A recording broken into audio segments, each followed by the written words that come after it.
Palavra da Verdade, a exposição bíblica com Hernandes Dias Lopes. Irmãos amados, é um privilégio, uma honra estar aqui com vocês. Agradeço ao pastor, a sua digníssima esposa, a sua filha querida que nos acolheu com tanto carinho, recepção tão calorosa. Nossa gratidão. Eu quero partilhar com vocês o texto que está em João, capítulo 1. Evangelho de Jesus Cristo, conforme o relato de João, capítulo 1, versos de 1 a 14. Abra sua Bíblia comigo ou ligue o seu texto bíblico aí no smartphone.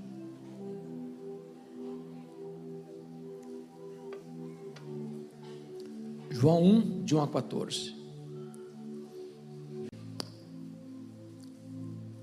Não feche mais a sua Bíblia, por favor.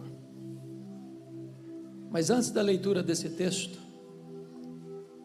é muito importante entender que o Evangelho de João é a obra literária mais importante da história da humanidade.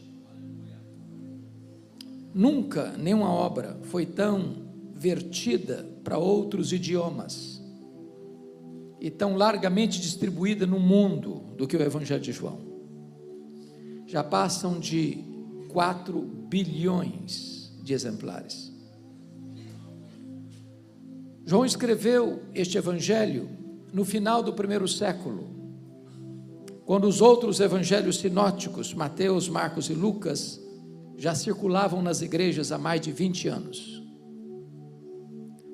João escreveu este evangelho quando os outros apóstolos, todos, já estavam mortos, e mortos pelo viés do martírio. João escreveu este evangelho para defender a fé cristã de um ataque frontal, de uma heresia perigosa, que quase devasta a igreja nos 3 primeiros séculos, uma heresia chamada de gnosticismo, uma espécie de casamento espúrio entre a fé judaica e a filosofia grega. Todos vocês sabem que desde que Alexandre conquistou o mundo, é que o pensamento grego se espalha, a helenização domina o mundo. E um dos pilares do pensamento grego era o chamado dualismo, a matéria essencialmente má, o espírito essencialmente bom. Desta maneira, os gregos negavam 3 doutrinas do cristianismo: a criação, a encarnação e a ressurreição. Na mente de um grego era impossível que Jesus Cristo fosse Deus e homem ao mesmo tempo, porque se ele tinha um corpo, e ele tinha, e o corpo é físico e material, e ele é, e se eles pensavam a matéria é má, então Jesus não podia ser bom. Se Jesus não podia ser bom, não podia ser Deus. Logo no final do 1º século se começa a negar a divindade de Jesus Cristo. E João escreve este evangelho para provar uma tese, a tese de que Jesus Cristo é verdadeiramente Deus, sem deixar de ser verdadeiramente homem. Ele não deixou de ser Deus ao se encarnar, e ele não deixou de ser homem ao retornar para o céu como Deus. Então, já no vestíbulo, na introdução deste evangelho, como se João estivesse abrindo as cortinas da eternidade, acendendo as luzes no palco da história, ele então vai nos apresentar Jesus. E ele nos apresenta Jesus assim: no princípio era o Verbo, e o Verbo estava com Deus, e o Verbo era Deus. Ele estava no princípio com Deus. Todas as coisas foram feitas por intermédio dele, e sem ele nada do que foi feito se fez. A vida estava nele, e a vida era a luz dos homens. A luz resplandece nas trevas, e as trevas não prevaleceram contra ela. Houve um homem enviado por Deus, cujo nome era João. Este veio como testemunha, para testificar a respeito da luz, a fim de todos virem a crer por intermédio dele. Ele não era luz, mas veio para testificar da luz, a saber, a verdadeira luz que vinda ao mundo ilumina a todo homem. O Verbo estava no mundo. O mundo foi feito por intermédio dele, mas o mundo não o conheceu. Veio para o que era seu, e os seus não o receberam. Mas a todos quantos o receberam, deu-lhes o poder de serem feitos filhos de Deus, a saber, aos que creem no seu nome, os quais não nasceram do sangue, nem da vontade da carne, nem da vontade do homem, mas de Deus. E o Verbo se fez carne e habitou entre nós, cheio de graça e de verdade, e vimos a sua glória, glória como do unigênito do Pai.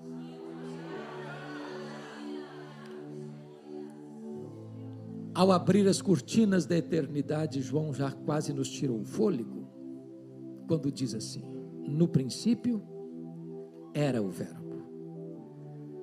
Vocês que devem ter uma noção melhor do que a minha, possivelmente, da língua portuguesa, percebem aí que o verbo ser não está no pretérito perfeito. Ele não diz no princípio foi o verbo, mas está no pretérito imperfeito. No princípio era o verbo. Isso significa que quando tudo teve um princípio, e no princípio criou Deus os céus e a terra, o verbo já existia. O verbo preexiste ao começo, preexiste ao início, preexiste à criação. Ora, se ele preexiste ao começo de tudo, significa que ele é eterno, e eternidade é um atributo exclusivo de Deus.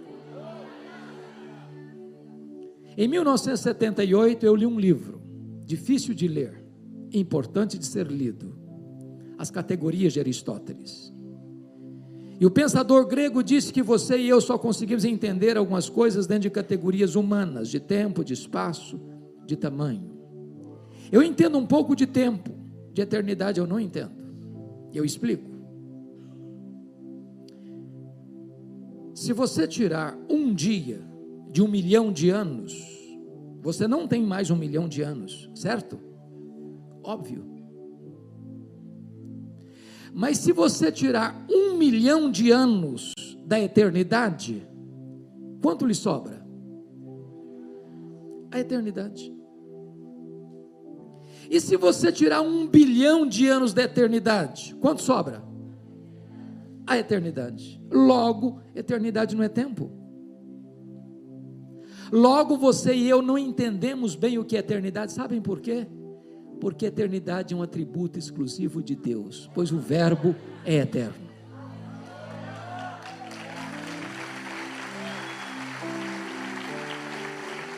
E João diz que ele estava com Deus. Essa expressão na língua grega significa que ele estava face a face com Deus.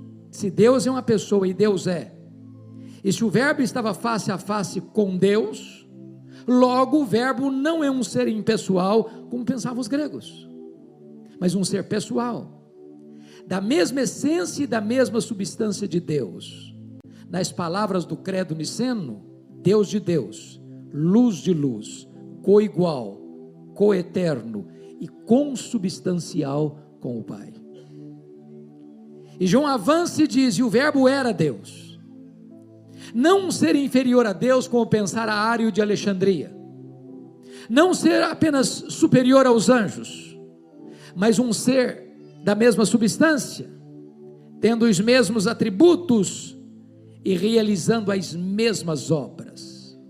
Daí preciso concordar com o grande pensador C.S. Lewis, quando disse: com respeito a Jesus, você só tem 3 opções: ou ele é um mentiroso, ou ele é um louco,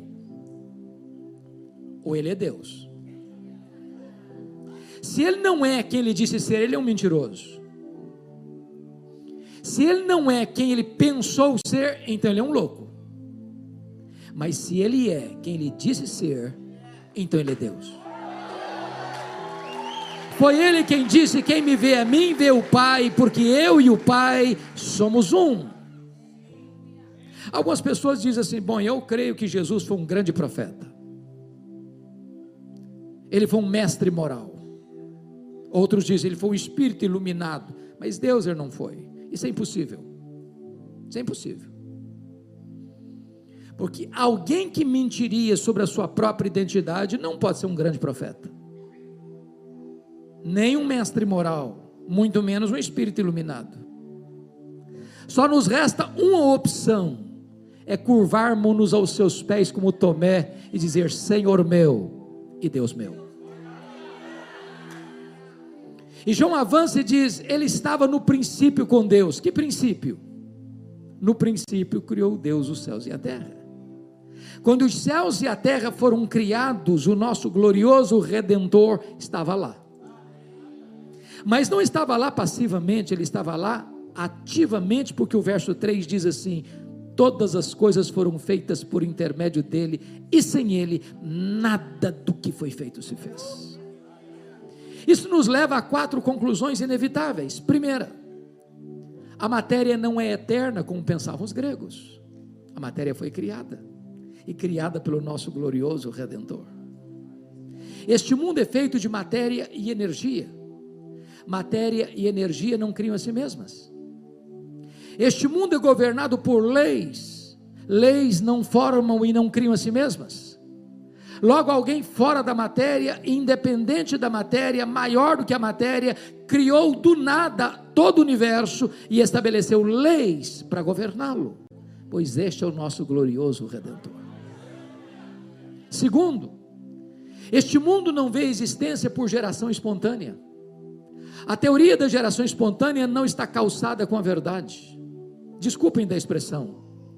Este mundo não pariu a si mesmo. Este mundo não deu à luz a si mesmo. Esse mundo não vê existência por iniciativa própria. Este mundo foi criado, e criado pelo nosso glorioso Redentor. Todas as coisas foram feitas por intermédio dele, e sem ele nada do que foi feito se fez. Terceiro, esse mundo não é fruto de uma mega explosão cósmica. A teoria do Big Bang não tem o apoio da verdade. Sabem por quê? O caos não produz o cosmos. A desordem não produz a ordem. Seria mais fácil eu acreditar que se eu jogasse 1 bilhão de letras para o espaço, elas caíssem como uma grande enciclopédia, do que eu acreditar que uma mega explosão produziu esse universo tão vasto, tão insondável, com leis tão precisas, com movimentos tão harmônicos. Eu posso lhes garantir que é preciso ter mais fé para ser um ateu que para ser um crente. Todas as coisas foram feitas por intermédio dele, e sem ele nada do que foi feito se fez.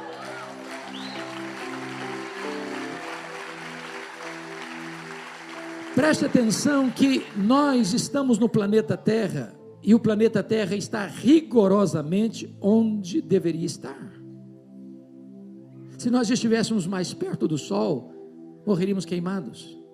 Se nós estivéssemos mais longe do Sol, morreríamos congelados. Ora, não foi uma explosão casual que nos deixou aqui, foram as mãos do nosso glorioso Redentor. Vocês sabem que a Lua é a faxineira do planeta Terra. Não houvera a Lua com as suas fases, e não haveria as marés dos oceanos. Não houvesse as marés dos oceanos, as nossas praias se encheriam de lixo, e a vida seria impossível no nosso planeta. Não foi um acaso, nem uma explosão que deixou a Lua na sua órbita. Foram as mãos do nosso glorioso Redentor. Mas em quarto lugar, este mundo não é resultado de uma evolução de milhões e milhões de anos. Todos vocês sabem que neste ano se comemora, ou se celebra, ou se lembra pelo menos, que há 160 anos, 1859, Charles Darwin publicava o seu livro A Origem das Espécies em Londres, na Inglaterra. De lá para cá, a chamada teoria da evolução tem sido ensinada em escolas e universidades como uma verdade científica. Falta-lhe, entretanto, a evidência das provas. Que este mundo foi criado, irmãos, isso não é artigo de fé, isso é artigo de ciência. O criacionismo é artigo de ciência. O que nós cremos pela fé é que este mundo que foi criado pelo nosso glorioso Redentor. A grande pergunta nesta noite é: quão grande o nosso glorioso Redentor é? Quão magnífico Ele é? Quão digno de honra e glória Ele é? Quando o profeta Isaías estava pensando na grandeza dele, porque ele está falando de um texto messiânico, lá no capítulo 40, ele diz que o nosso glorioso Redentor é aquele que mede as águas na concha da sua mão. Agora pense comigo no Pacífico, no Atlântico, no Índico, no Mediterrâneo. Vá aqui no Atlântico e tente esvaziá-lo com um baldinho, veja quanto tempo você vai levar. Pois o seu glorioso Redentor mede as águas na concha da sua mão. O seu glorioso Redentor mede o pó das montanhas em balança de precisão. O seu glorioso Redentor mede os céus a palmos. O seu glorioso Redentor espalha as estrelas no firmamento, e por ser forte em força e grande em poder, quando as chama pelo nome, nenhuma delas vem a faltar. O seu glorioso Redentor olha para as grandes nações e as grandes potências econômicas e militares da terra e considera todas elas como um pingo que cai num balde, como um pó numa balança de precisão, como um vácuo, como nada, como menos do que nada, pois esse é o seu glorioso Redentor.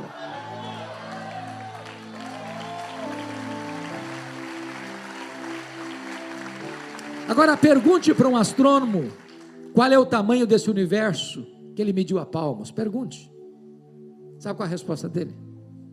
Eu não sei. E quando ele diz eu não sei, ele não está confessando uma ignorância absoluta.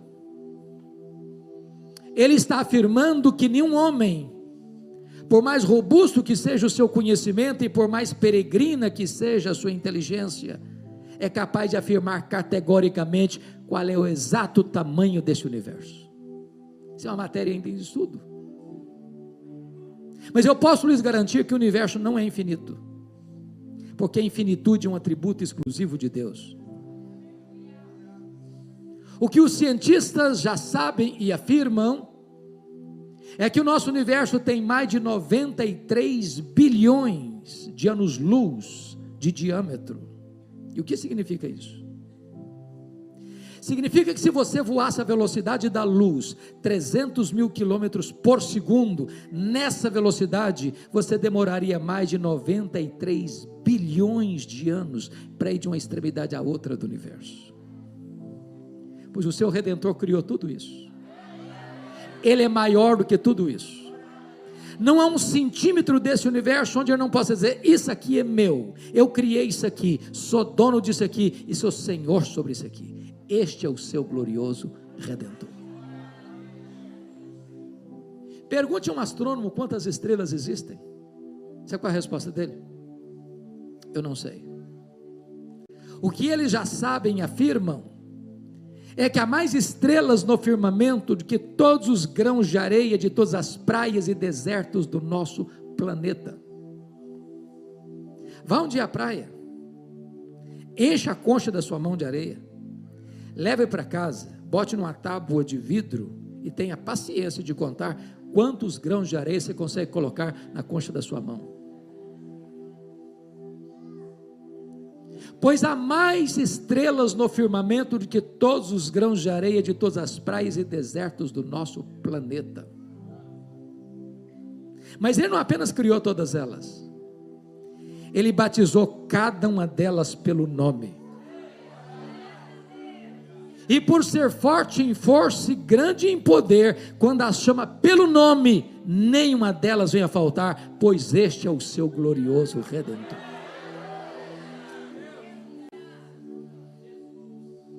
A partir do século 20 para cá, você e eu não estamos mais pasmos com a grandeza insondável do macro-universo, mas chocados com a grandeza insondável do micro-universo. Por exemplo, se você pegar uma folha, por mais tenra que ela seja, lá no seu quintal ou na sua varanda, aquela folha é mais complexa do que a cidade de Bertioga. Se você abrir a sua geladeira e pegar um ovo e quebrá-lo numa frigideira, aquela gema é mais complexa do que qualquer máquina que o homem já inventou. Dr. John Wilson, uma das maiores autoridades no mundo em oftalmologia, um dos grandes mestres de Harvard, diz que você e eu temos em torno de 2 milhões de fios duplos encapados em cada um dos nossos olhos, e se não for assim, haveria um curto-circuito e nós ficaríamos cegos. Dr. Marshall Nirenberg, prêmio Nobel de Biologia, fez uma das mais importantes descobertas no século passado. Ele descobriu que você e eu temos em torno de 60 trilhões de células no nosso corpo. Ele descobriu que em cada uma dessas células nós temos 1,70 m de fita DNA, onde estão gravados e computadorizados todos os nossos dados genéticos, a cor dos nossos olhos, a cor da nossa pele, o nosso temperamento. Se você espichar a fita DNA do seu corpo, você tem mais de 102 trilhões de metros de fita DNA no seu corpo. Você tem mais de 102 bilhões de quilômetros de fita DNA no seu corpo. A fita DNA do seu corpo dá para dar diversas voltas no sistema planetário. Mais tarde o Dr. Lowe vai afirmar que códigos de vida não se originam espontaneamente, nem de uma explosão, nem de uma evolução de milhões e milhões de anos. Códigos de vida foram plantados em você pelo Deus Todo-Poderoso, Criador dos céus e da terra, e este é o seu glorioso Redentor. Todas as coisas foram feitas por intermédio dele, e sem ele nada do que foi feito se fez. João vai para o verso 4 e quase nos tira o fôlego de novo, quando ele diz: e a vida estava nele, e a vida era a luz dos homens. Ora, tudo que existe no universo só existe porque recebeu vida dele. Anjos, homens, animais, o universo, enfim. Mas alguém pergunta: mas quem criou Deus? E a resposta é: ninguém. Ele não foi criado, ele é o Criador. Alguém pergunta: mas quando ele passou a existir? Não, ele não passou a existir, ele é o Pai da eternidade.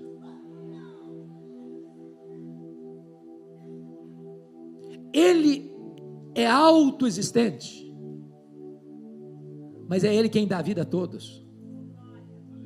O simples fato de você estar aqui hoje é prova que ele existe, porque é ele quem preserva a sua vida. Diz o apóstolo Paulo na capital intelectual do mundo, a cidade de Atenas: porque nele vivemos, nos movemos e existimos. Ele quem nos dá a respiração e tudo mais. Se você está vivo, é porque ele preserva a sua vida.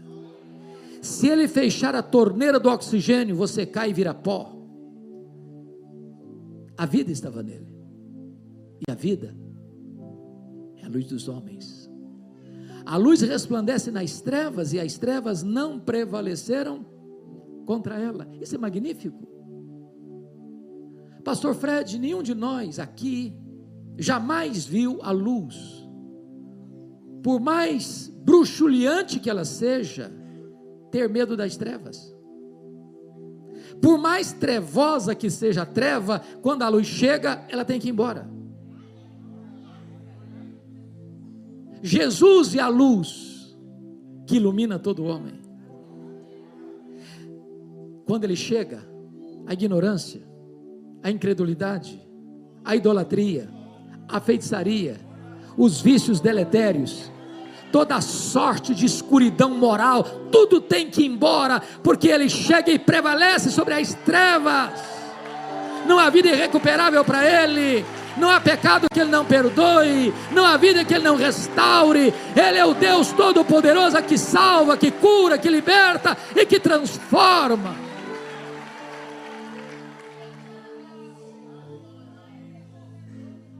Eu disse para vocês que João escreveu este evangelho para provar uma tese. Qual tese? Jesus Cristo é verdadeiramente Deus. Até aqui, dos versos 1 a 5, ele provou essa tese de duas maneiras. Ele é Deus porque tem os mesmos atributos de Deus. Ele é eterno, Ele é pessoal, Ele é divino, Ele é autoexistente. Mas Ele é Deus porque também realiza as mesmas obras de Deus. Ele é o Criador e Ele é o doador da vida. Bom, se Jesus é tudo isso, e Ele é, então você não pode ficar neutro em relação a Ele. Então você precisa tomar uma decisão em relação a Ele. Concordando com o autor do livro A Ética da Decisão, eu preciso dizer para você hoje, que você é escravo da sua liberdade. A única coisa que você não pode deixar de fazer nessa noite, é tomar uma decisão, em relação a Jesus Cristo. Talvez você até argumente, bom, mas eu entrei aqui e eu não tenho decisão nenhuma. Aliás, eu estou indeciso. Então vou lhe dizer, que a indecisão é uma decisão. A indecisão é a decisão de não decidir. E em relação a Jesus, quem não decide por Ele, decide-se contra Ele. Quem comigo não ajunta, espalha. Quem não é por mim, é contra mim. A partir de agora, do verso 6 ao verso de número 13, João vai nos apresentar 3 decisões em relação a Jesus Cristo.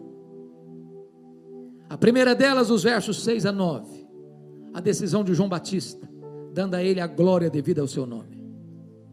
A segunda decisão, nos versos 10 e 11, a rejeição de Jesus Cristo. A terceira decisão, versos 12 e 13, a aceitação de Jesus Cristo. Vamos olhar o primeiro, versos 6 a 9, está escrito assim: houve um homem enviado por Deus, cujo nome era João. Este veio como testemunha para testificar da luz, a fim de todos irem a crer por intermédio dele. Ele não era luz, mas ele veio para testificar da luz, a saber, a verdadeira luz que vinda ao mundo, ilumina a todo homem. Agora pensem comigo. De Malaquias, o último profeta do Velho Testamento, a João Batista, tem 400 anos, que nós chamamos de silêncio profético. Tem templo, tem música, tem festa, tem sacrifício, mas não tem palavra de Deus. Depois de 400 anos, Deus rompe o silêncio e envia um homem estranho, vestindo-se de forma estranha, se alimentando de comida estranha, pregando num lugar estranho, o deserto da Judéia, e diz a Bíblia que as multidões fluem para ouvi-lo, porque ele prega batismo de arrependimento para remissão de pecados. Quando João vê aquela massa humana se aproximando, lá tem soldados, lá tem publicanos, lá tem fariseus e saduceus, e João Batista vê que muita gente vem debaixo da capa da hipocrisia, como os fariseus e saduceus, e ele se dirige a eles assim: raça de víboras, quem vos induziu a fugir da ira vindoura? Produzir frutos dignos de arrependimento, porque o machado já está posto à raiz das árvores, aquela que não produz bom fruto é cortada e lançada ao fogo. E as multidões estão vindo, confessando os seus pecados e sendo batizadas no Jordão para a remissão de pecados. E de repente, diz a Bíblia em Lucas, que dessa multidão, sem exceção, todos começam a cogitar algo perigoso. se porventura o próprio João não seria o Cristo. E essa pergunta tentadora, com a voz aveludada da serpente, beija os ouvidos de João Batista, com a pergunta pessoal: porventura tu não és o Cristo? Olha a tentação aí, olha o perigo aí, ou a tentativa de botar um homem no pedestal aí. Se João tivesse engolido aquela isca venenosa, ele poderia ter pensado assim: bom, na verdade, já que todos acham que eu acho que eu sou um fenômeno, olha aí o que está acontecendo, essa multidão toda atrás de mim. Mas ele não engoliu a isca, ele foi claro: eu não sou o Messias, eu não sou o Verbo, eu sou apenas uma voz que clama no deserto. Eu não sou a luz, eu vim para testificar da luz, a saber, a verdadeira luz que vinda ao mundo ilumina todo homem.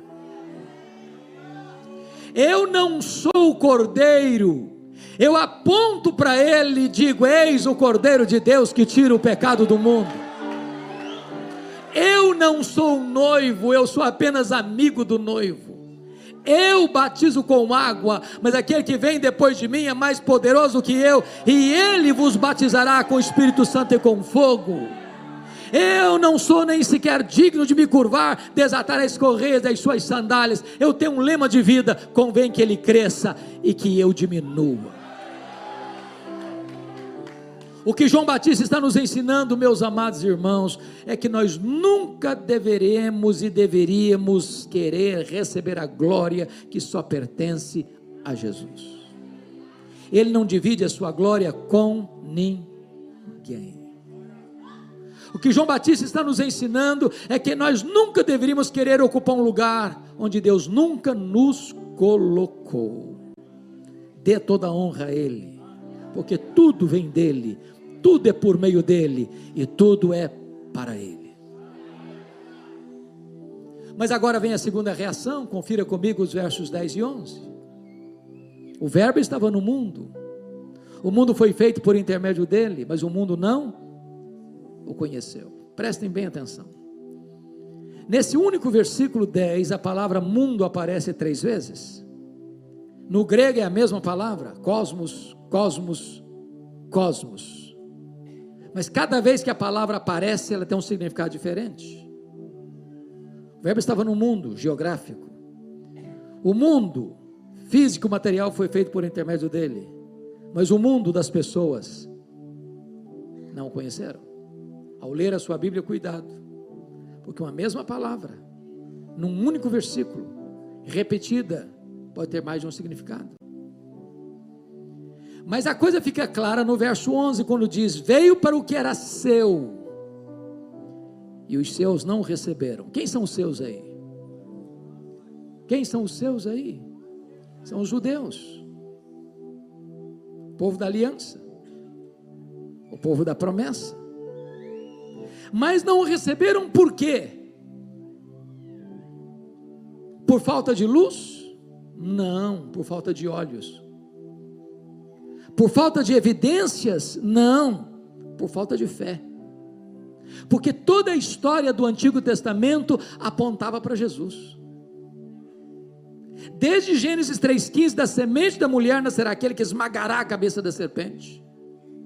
Os patriarcas falaram dele, os profetas apontaram para ele, o Cordeiro da Páscoa era um símbolo dele, o tabernáculo era um símbolo dele, a Arca da Aliança era um símbolo dele, o que estava dentro da arca, as tábuas da lei, o vaso com maná, a vara seca de Arã que floresceu eram símbolos dele, as festas de Israel apontavam para ele, os sacrifícios do templo apontavam para ele, o sábado era uma sombra dele, tudo apontava para ele a realidade.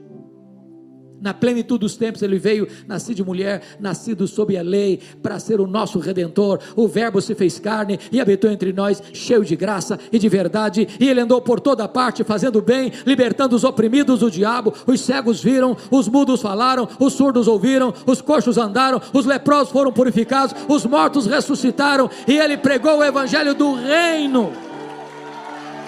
mas os seus não o receberam. Uma das maiores dores do meu coração, como foi anunciado aqui, estou muito feliz que o pastor Fred está indo com a caravana desta igreja para Israel. Todo ano eu levo também uma caravana, já há 11 anos. Mas sabe o que dói o coração? Você chega em Israel hoje, e eles ainda estão esperando um Messias, que já veio em Jesus de Nazaré.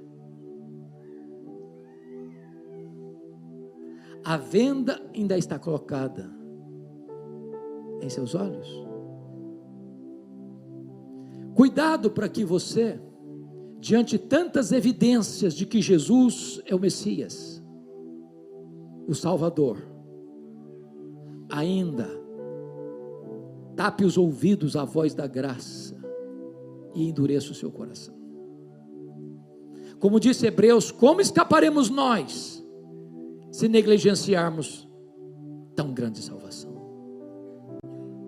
Hoje é o dia oportuno, hoje é o dia da salvação, hoje Jesus está aqui poderoso para salvar você, para quebrar suas algemas, para romper os seus grilhões, para quebrar o poder do vício na sua vida e transformar você num filho de Deus, livre, salvo, perdoado, transformado pelo poder do Espírito Santo. Não rejeite a mensagem de Deus que ecoa aos ouvidos da sua alma nesta noite. Mas, amados, eu quero concluir levando para a última decisão desse texto, que está nos versos 12 e 13, a aceitação de Jesus. E está escrito assim: mas a todos quantos o receberam, deu-lhes o poder de serem feitos filhos de Deus, a saber, aos que creem no seu nome.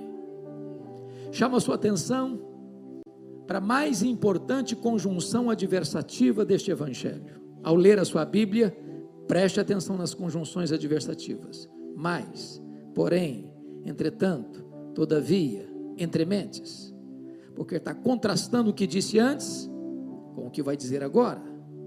Em virtude da rejeição de Israel, está escrito assim: mas a todos quantos o receberam, deu-lhes o poder de serem feitos filhos de Deus. A grande pergunta é: todos quantos? Todos quem? E a resposta é: todos judeus, todos gentios, todos homens, todos mulheres, todos crianças, todos jovens, todos adultos, todos velhos, todos ricos, todos pobres, todos doutores, todos analfabetos, todos religiosos, todos não religiosos, todos brancos, todos amarelos, todos pardos, todos negros, todos daqui, todos dali, todos além. Não importa de onde você vem, não importa para onde você vai, se você receber a Jesus Cristo, Deus faz de você seu filho.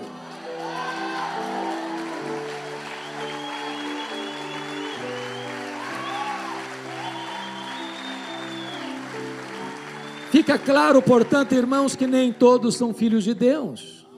Nem todos são filhos de Deus. Ser filho de Deus não é algo natural. Ser filho de Deus é a coisa mais revolucionária, extraordinária e milagrosa que possa existir neste mundo. É quando Ele pega você, que estava escravo do pecado, estava dominado pelo pecado, vivia na casa do valente, na potestade de Satanás, no império das trevas. Ele arranca você de lá, Ele tira as suas algemas, Ele dá vida para você, Ele restaura você, Ele perdoa você, Ele faz de você uma nova criatura, Ele coloca o seu nome no livro da vida, e Ele faz de você membro da família de Deus.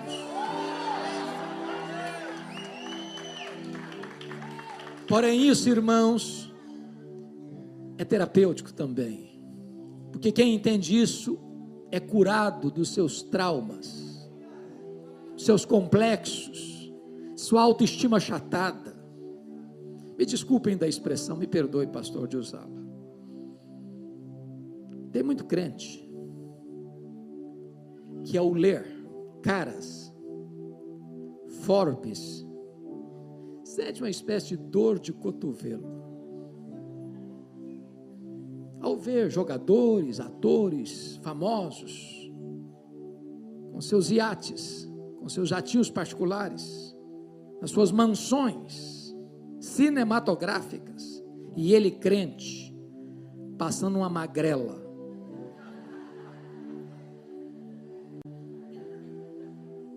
Deixa eu dizer para você, se você é filho de Deus, filha de Deus, corre em suas veias mais do que sangue azul. Você é filho do Rei dos Reis, do Senhor dos Senhores. Você tem uma herança eterna, imaculada e imarcessível. A riqueza que os homens acumulam aqui, irmãos, ficam aqui mesmo. Não atravessa o val da morte. Deixa eu ilustrar isso para você. Todos vocês sabem que o primeiro bilionário do mundo foi John Rockefeller. Quando esse primeiro bilionário do mundo morreu, ele morava em Nova York, um curioso foi ao cemitério para fazer uma pergunta para o contador dele.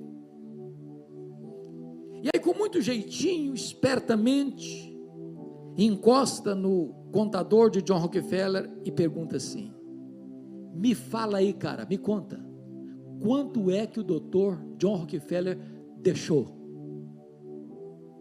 E o contador olhou espantado para ele e disse: rapaz, ele deixou tudo, ele não levou um centavo. Não tem gaveta em caixão, não tem caminhão de mudança em enterro. Mas se você é filho de Deus, você tem uma herança eterna nos céus, eterna no céu. Nem toda a riqueza do mundo compraria a gloriosa posição que você tem, concedida de graça a você.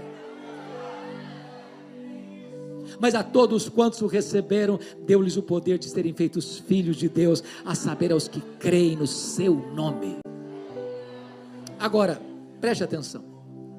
João não quer, e nem eu, que você saia daqui confuso acerca do que significa ser filho de Deus. Por isso ele explica no verso 13: os quais não nasceram do sangue. O que significa isso? Significa que ser filho de Deus não é algo hereditário. Alguém pergunta: você é filho de Deus? É claro, meu pai é o pastor da igreja, minha mãe até dirige o círculo de oração. É uma benção ser filho de pastor, deve ser. Eu não sou não, mas deve ser. Ter uma mãe de oração é um grande privilégio, mas isso não faz de você filho de Deus. Você é filho de Deus? Claro, eu sou crente desde criancinha. Eu até frequento a Rocha Eterna. É uma bênção você frequentar a Rocha Eterna, mas isso não faz de você filho de Deus. Ninguém é filho de Deus porque nasce na família A ou na família B, porque frequenta a igreja A ou a igreja B. Ser filho de Deus só acontece quando você nasce de novo, quando você nasce de cima, quando você nasce do Espírito, quando você é nova criatura. Ninguém entra no céu por procuração, ninguém entra no céu por atacado. A porta é estreita e só cabe um, e a porta é Jesus. Segundo,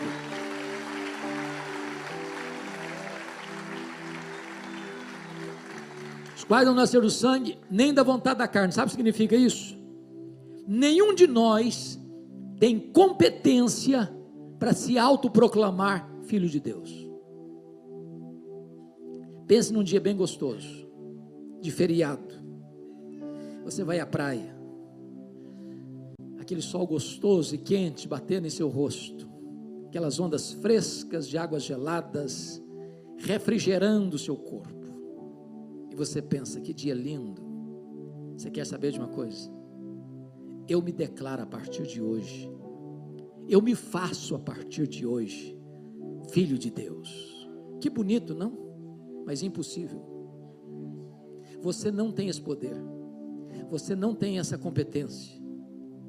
Somente o próprio Deus pode fazer de você seu filho. E a única condição que Ele exige é que você receba o seu Filho, Jesus Cristo, como seu Salvador pessoal, como o Senhor da sua vida. Terceiro, os quais não nasceram do sangue, nem da vontade da carne, nem da vontade do homem. Sabe o que significa isso? Nenhum ser humano, nenhuma instituição humana tem competência de dizer, seja filho de Deus.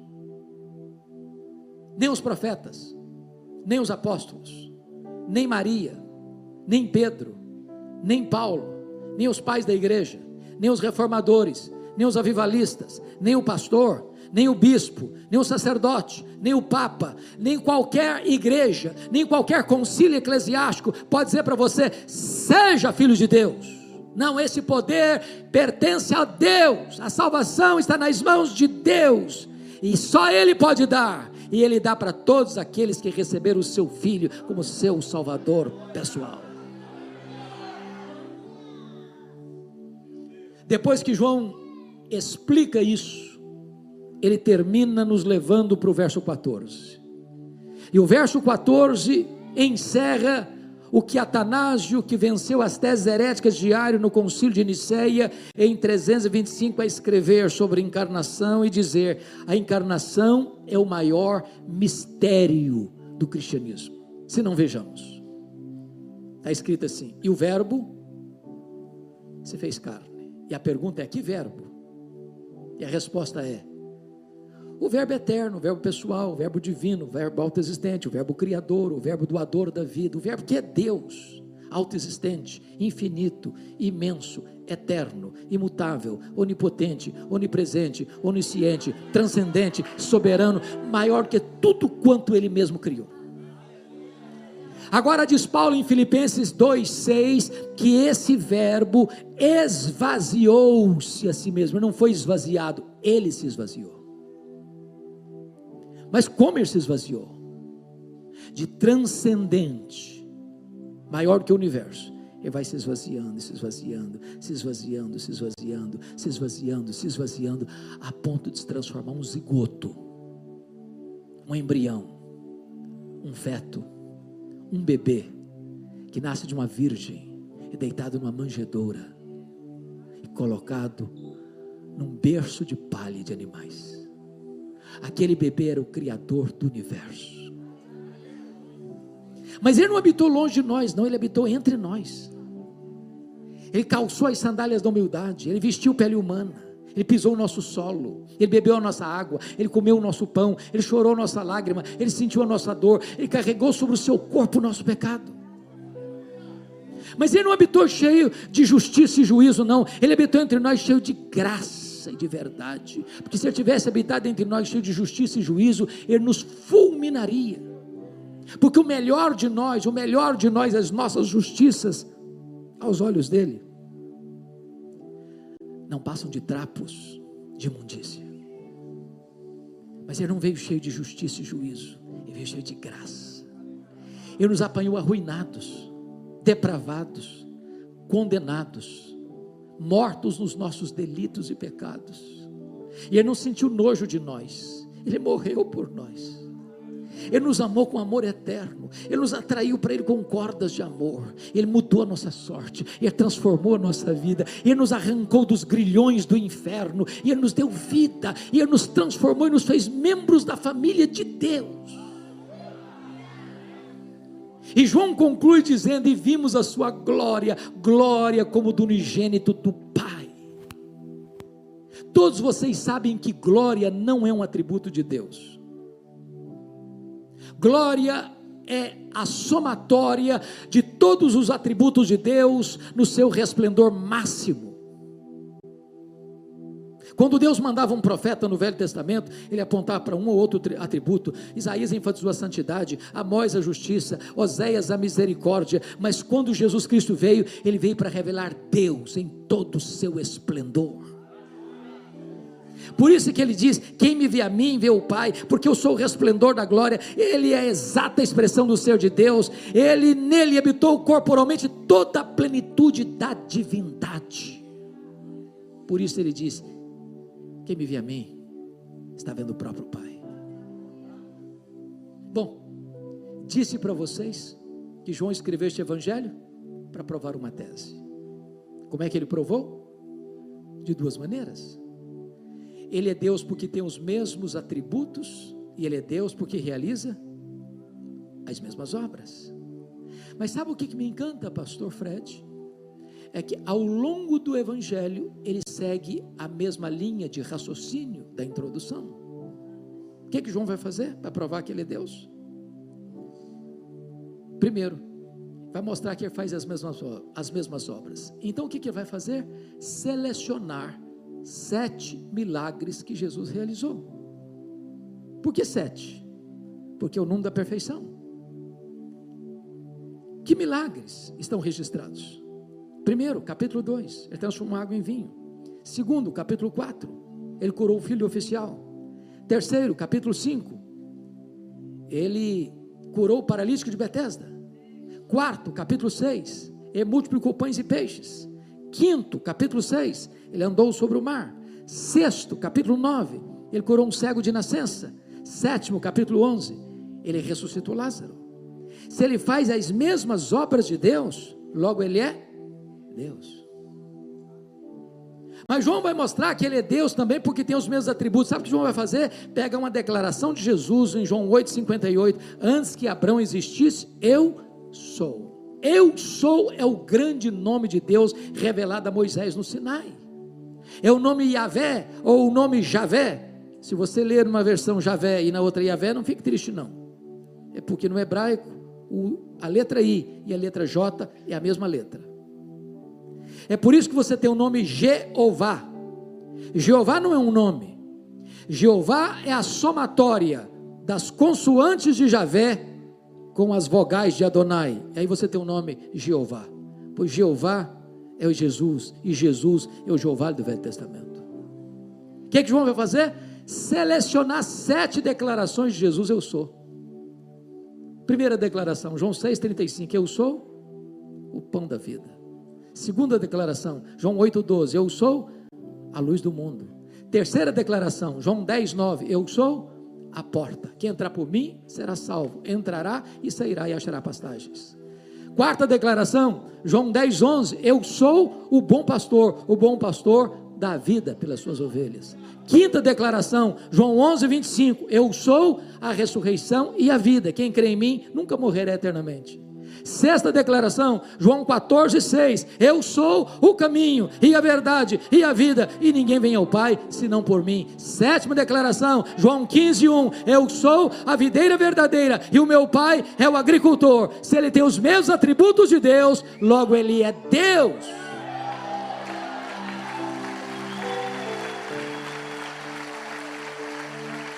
Está provado, portanto, a tese de João.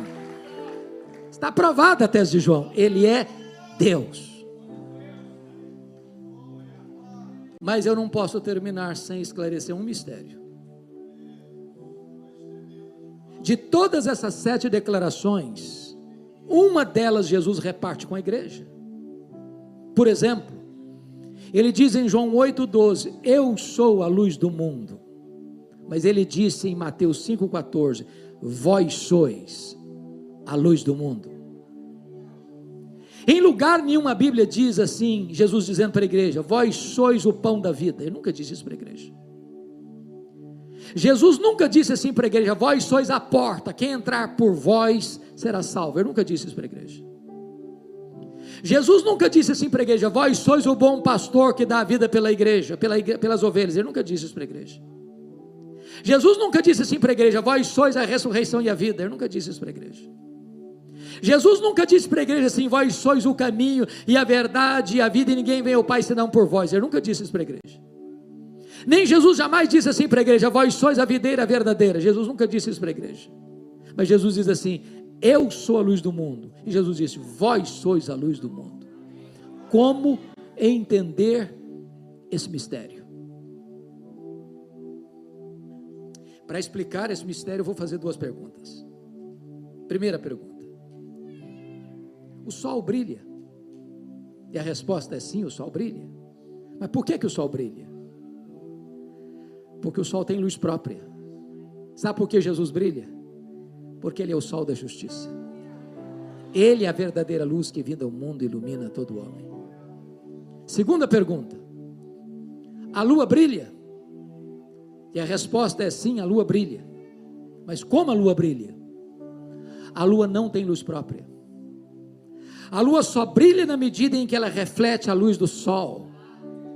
Agora preste atenção no que eu vou dizer. Preste atenção no que eu vou dizer. A igreja não é luz do mundo na mesma medida que Jesus é luz do mundo. A igreja não tem luz própria. A igreja só é luz do mundo na medida em que ela reflete no mundo a luz de Cristo, o verdadeiro sol da justiça, a luz que vinda ao mundo ilumina todo homem.